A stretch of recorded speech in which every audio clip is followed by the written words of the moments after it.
Dear ladies and gentlemen, dear friends of CONVOCO, a very warm welcome to all of you. I'm delighted to welcome you to the CONVOCO lecture in Munich on the topic Reversing Polarization, How People Can Find Common Purpose. To reverse something means in this context not only to return to the status quo, but to make something fruitful out of it, a new common purpose. Today's talk is the second lecture in CONVOCO series for 2022. 2 weeks ago in Berlin, we had the inaugural lecture on equality in this series. As CONVOCO's wider subject for discussion is equality in an unequal world. By focusing on equality, we complete the trio of liberté, égalité, and fraternité. In 2017, CONVOCO discussed the common good, fraternité, and last year, freedom, liberty. Looking at equality in the context of democracy, our main concern lies with legal, political, and of course, economic equality. Article 3 of the German Grundgesetz establishes the principle of equality before the law. But legal equality is not enough. Material deprivation leads to social exclusion and a lack of political power. My voice is no longer heard nor represented. Democracy thus requires not just formal legal equality, but also a certain level of social equality. How much inequality is acceptable in a society was the topic of discussion in Berlin. Francisco Ferreira from the LSE argued, aiming for a society in which everyone earns exactly the same income is likely unrealistic and may even be undesirable. But how much inequality should we tolerate? The answer requires thinking about inequality in terms of opportunities rather than outcomes. And in respect to opportunity, he says, equality of opportunity would require building a world in which, as a group, the children of the least privileged in society achieve the same distribution of outcomes as those of the richest. A very radical proposition indeed. This means that there will always be inequality in a society, whether we like it or not. But the aim should be at least to have as much equality of opportunity as possible. Equality of opportunity is the foundation for more social equality. Without a certain level of social equality, the ideal of common good is in danger of getting lost. And the common good, it is widely agreed, is the basis of a healthy society. Currently, we can observe a polarization, a division in sharply contrasting groups within most democratic countries. More and more democracies face a new phenomenon. Populist parties, particularly those on the right, get more and more votes. The success of populism is a sign that we are losing the balance within our societies. But not only within nations. Our global community is under new and more complicated pressures and in danger of splitting up, and this because of many reasons. The terrible war in Ukraine risks destroying the progress which has been made since 1945 towards an ideal of universalism. One central idea of universalism is that all people and states are entitled to equal rights and equal respect. And this positive momentum will be lost unless there is collective international action to preserve it. We are all called on to reflect on this situation.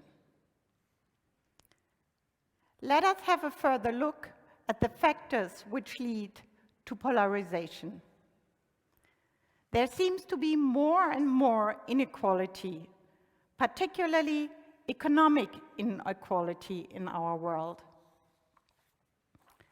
The question is here, is it a fact that inequality is rising, or is the feeling rising that inequality is getting stronger?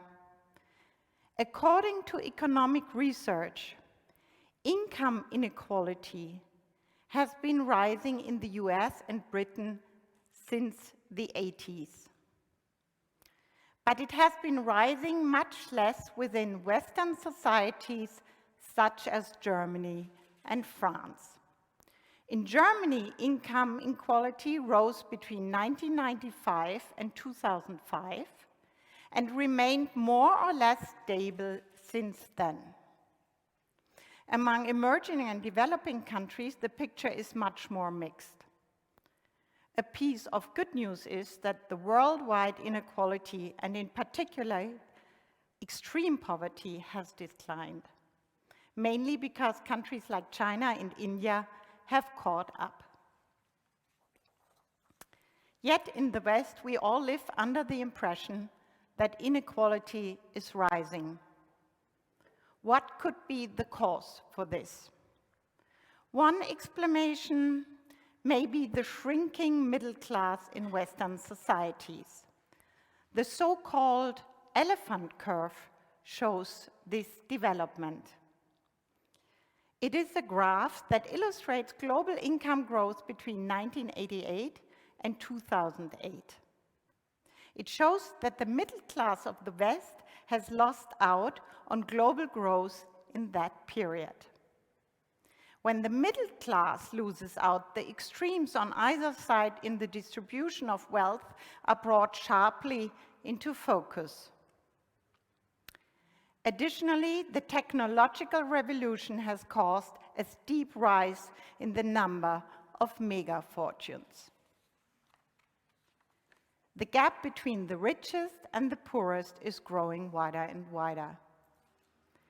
A clash not of civilizations, but within civilization.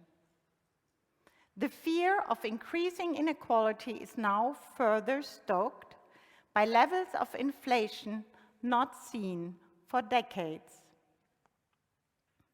This old phenomenon is a new factor which has the capacity to divide further, as inflation privileges the owners of real assets. Further disruption and maybe even social upheaval could be the result. Of course, there are economists who argue that up to a certain degree, inequality can be a key factor for social mobility. Inequality here is seen as a source of motivation.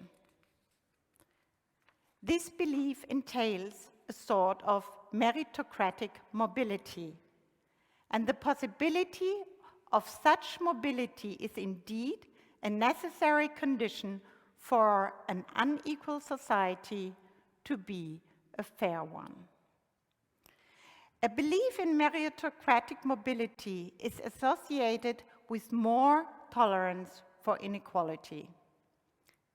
Sadly, in the past years, the extent of mobility has gone down, especially in the US, the country with the slogan "Vom Tellerwäscher zum Millionär, from rags to riches." The effects of that can be severe, as Jens Beckert explained in his recent CONVOCO lecture in Berlin. Social disclosure, the blocking of upward mobility, threatens the cohesion of democratic societies. A society must be permeable. It is not a kind, if it is not, a kind of static class system emerges, and this leads inevitably to polarization. But there are also other undesirable side effects of a meritocratic system, as the Harvard philosopher Michael Sandel has observed. Excessive individualism, hubris, and a patronizing attitude towards people who apparently have not managed to succeed. All these characteristics are not helpful in view of creating one society, and they foster polarization. The surge of identity politics unfortunately fuels polarization as well. The starting point of identity politics is an emphasis on difference. A conscious demarcation takes place. The goal is to tip the balance in favor of one's own, often victimized group, and to achieve an equality of outcomes by means of unequal treatment. This unequal treatment is considered necessary because of past harms and existing systemic discrimination. Unfortunately, identity politics divide more than they unite. The big question is how to find common purpose. Common purpose is a topic or interest that a society ought to be able to agree on. A common purpose in this sense helps to bring people together on the level of a nation, but perhaps also on a universal level. Not everybody has to agree on it, but there should be the possibility of agreement. What could be this common, mutual, or shared interest that binds society together? A shared belief in Western societies, for example, is the belief in free speech, in elections and the democratic process, and the belief in the rule of law. In order to forge a common purpose, there must be the feeling that the purpose is co-owned and that everybody's voice is heard. This happens by a number of means, most effectively probably by the means of narratives. It is important that the narratives that circulate are the same. This is a big task in digital societies with their information bubbles. And it is important that these narratives are heard by everyone. A condition for that is public trust. This trust is only possible if politicians govern transparently. The elite must take the public seriously. Facing challenges and dangers can be a uniting factor, as recently experienced by the EU. The war in Ukraine has created a new unity within the European community. But let's go back to what is one of the main drivers of polarization: inequality. Most Western societies are moving towards the view that striving towards meaningful equality of opportunity should be a shared interest. We should recognize that equality is an essential value that creates much needed common ground for our societies. And it is not only a value, an orientation for society. Recent research shows that social equality and economic growth are linked. Indeed, equality is the basis of economic growth and a key precondition for a healthy and prospering society. The elusive question, how to find common purpose, will be examined tonight by two leading economists. May I introduce Clemens Fuest and Paul Collier. Clemens Fuest, as you all know, is the president of the IFO Institute and a longtime friend of supporter of CONVOCO. Clemens Fuest will give today's introduction. Thank you very much, Clemens.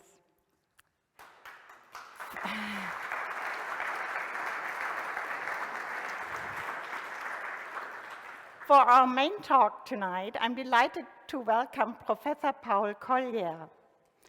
Paul Collier is Professor of Economics and Public Policy at the Blavatnik School of Government at the University of Oxford. He's one of the most influential development economists of our times. It is an honor to have Clemens Fuest and Paul Collier tonight with us. May I hand over to you, Clemens? Thank you for being here.